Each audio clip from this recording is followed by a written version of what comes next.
love. But how many of us really understand what love looks like? Winnie the Pooh has simplified it for us by telling us that love isn't what you say, love is what you do. Since the Bible tells us that God is love, somewhere in our theological musings, we understand God as a doing being.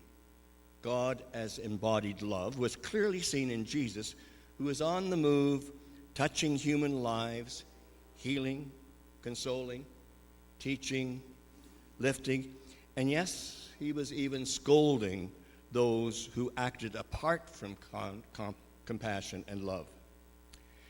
And today, for the next several minutes, I want us to think about how the doing love is being expressed by many of us here at Wall Street United, way beyond our walls, in Kenya, East Africa. In 2003, I stood with my cousin John in a children's home in Nairobi. We were surrounded by children whose heads didn't even reach our knees and whose hands were either hugging our legs or reaching, asking to be picked up. It was very moving.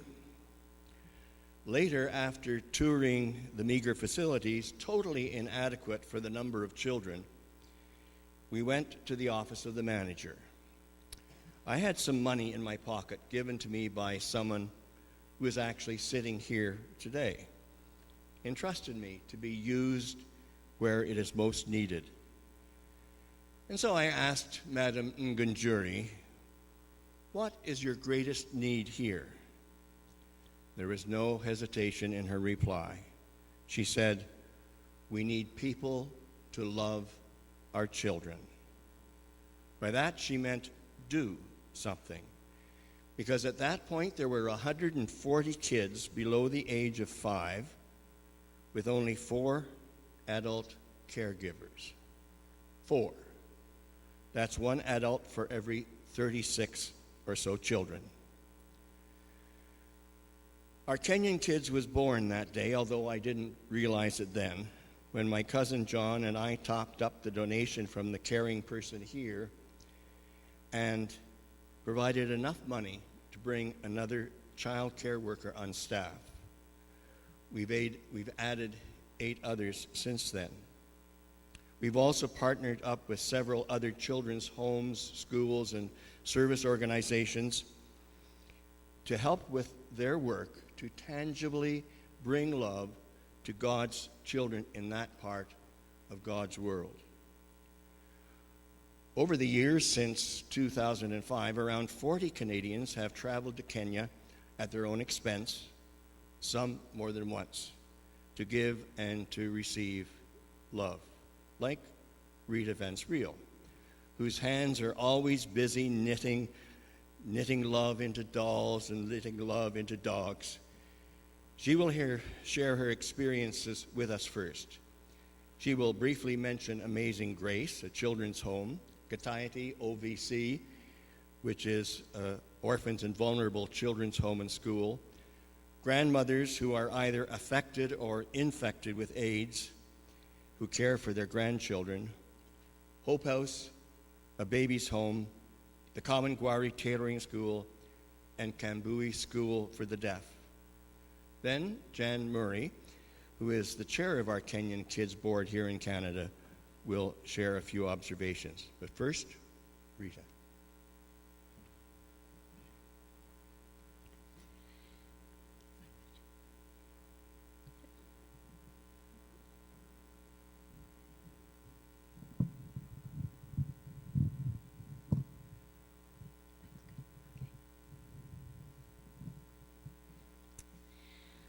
I first fell in love with the Kenyan people in 2010 when our church group went to build a school.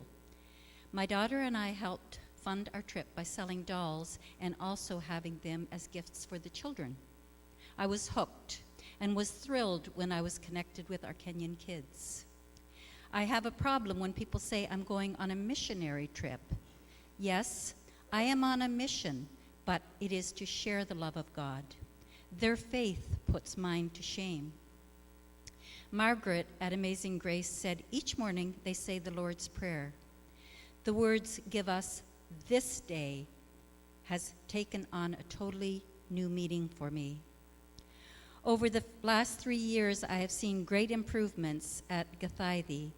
The first year, a cow had been donated, but a shed could not be built because they did not have the $700 to build a shed, so it couldn't come there.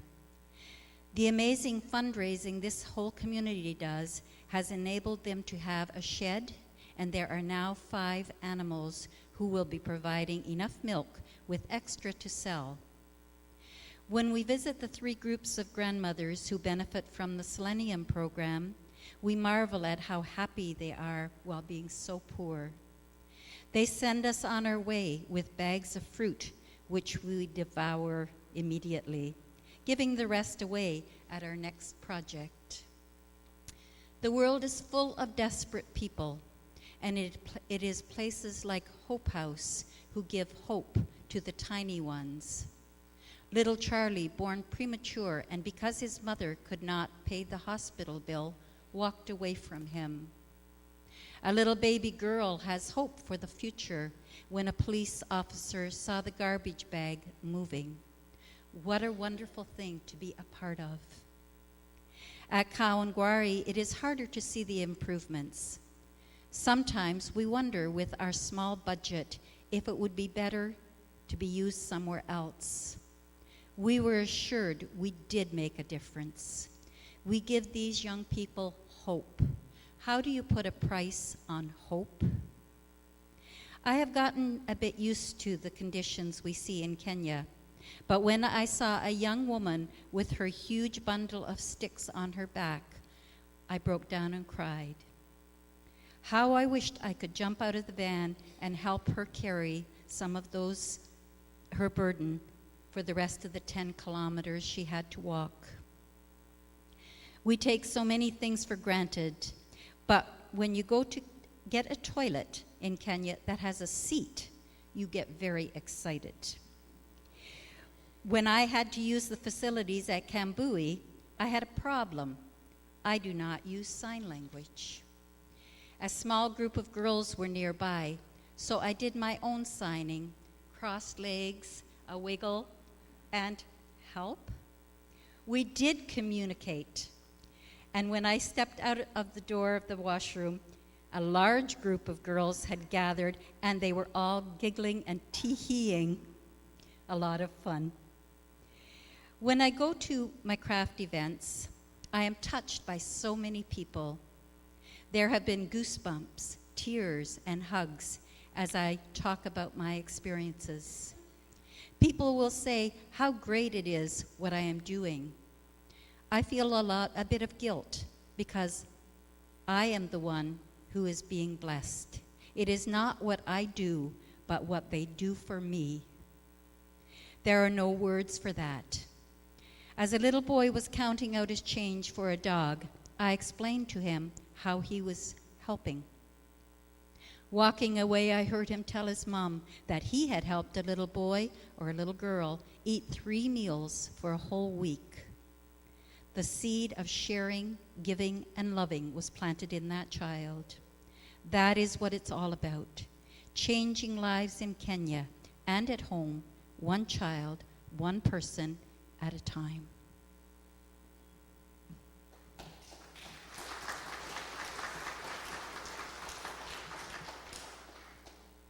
I was first introduced to Our Kenyan Kids in the fall of 2012 when I was going to college and I was told I had to find some place to go for my placement. I was studying photojournalism, so it was pretty simple. I could go just about anywhere. And Carolyn Matheson came to me and said, well, why don't you come and meet Our Kenyan Kids, because we're leaving in January and we're going to be gone the whole month. So that was my first experience heading over there. I didn't know what I was going to see, but I knew that I had to photograph and write about what I saw, and I had to do it in a way that I could bring it alive to the people that were at home reading it. On the first day, we traveled to Kawangwari. The children that I met there that day and over the next 3 weeks were, well, they were much like the children here, but they were different. The similarities, they would run around with the other kids and hoot and holler and make lots of noise and tease each other. But the difference was they didn't have any attitude. They didn't take anything for granted, and they had no expectations. They were not entitled. From the time they were born, they knew that there were no guarantees in life. They could not be guaranteed shoes or clean clothes. There was no guarantee of 1 meal a day, let alone 3. And there was no guarantee of clean water. What struck me was that they didn't have any idea that these things even should be guaranteed. After all, how can you expect something that you've never had? They knew no different. Things that our children take for granted without even a second thought, such as education, clothing, medical care, and clean water, they had never been guaranteed. Yet they smiled, they laughed, they loved. To them, they had all that they were supposed to have. Every day was a gift, and they believed that God had given them all that they actually needed. No matter where we went, we were welcomed with open arms, embraces, and treated to the best that they could provide. They would cook feasts for us, and I mean feasts, so much food, and encourage us to eat and eat and eat. And although we did, we felt guilty because we knew that they had given us and provided us with so much food that they were not guaranteed a meal tomorrow. But their faith was unbelievably strong, and to them that was not a concern. We continued to see this unending faith every day.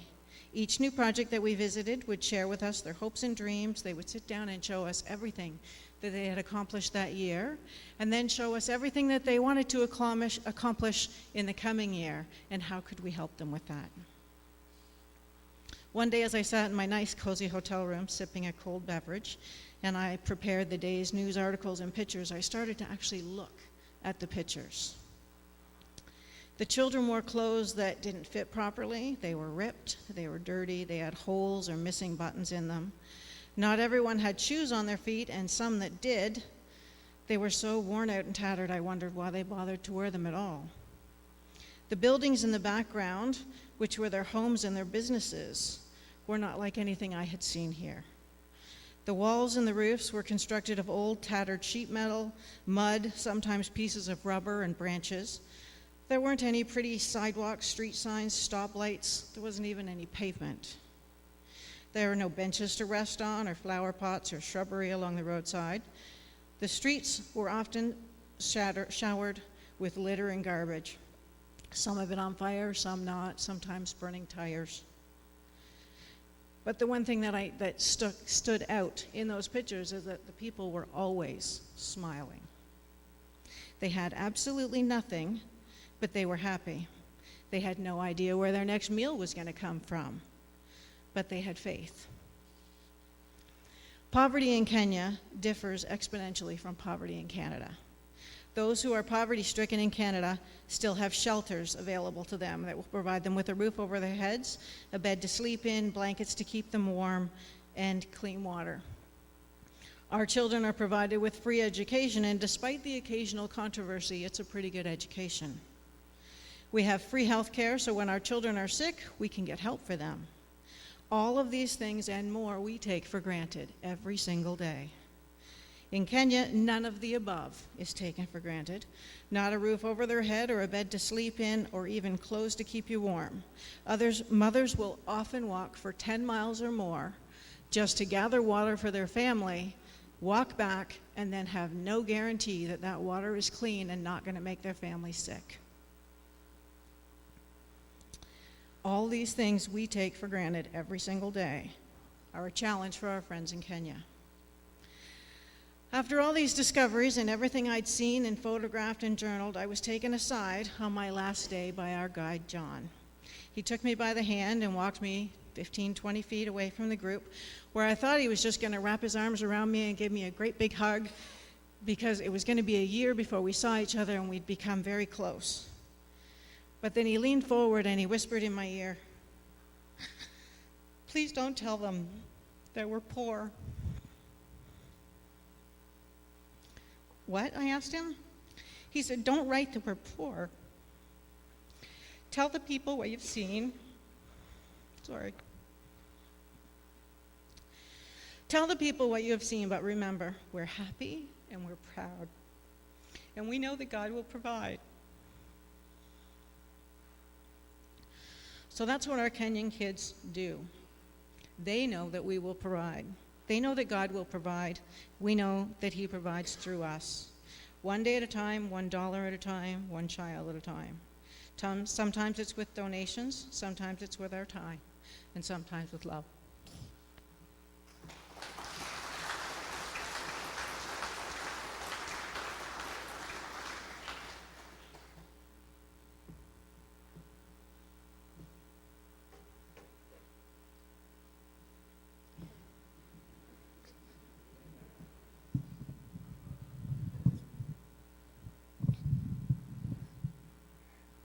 So you've heard of the love that was received by Rita and by Jan, and a wee bit about how we're giving back.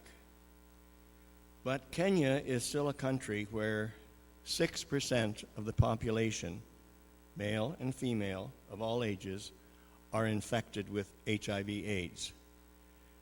660,000 die each year, currently, leaving many orphans and family units destroyed or disrupted. Organizations and compassionate people everywhere are trying to help in these situations that we cannot even begin to imagine here. It can feel totally overwhelming. But love doesn't do overwhelming, I've discovered. So I want to close with this story. After a major storm, a young boy was walking along a beach littered with thousands of starfish that had been washed ashore, in dire danger of dying. The boy was picking up a starfish, walking to the edge of the surf and throwing it back into the water, one after another, one after another. An older man, watching, leaning on his cane, skeptically said to the boy, "How do you expect to make a difference when there are thousands dying on the sand?" The boy didn't miss a beat as he carried yet another starfish to the edge of the sea. And as he threw the fish back into its natural habitat, he said to the man, "It sure makes a difference to this one." That is how God does God's love with us. One person at a time, one child at a time. And so, for right now, as Eileen read to us earlier, we have 3 things to do. Trust steadily in God, hope unswervingly, love extravagantly. And the best of the 3 is love.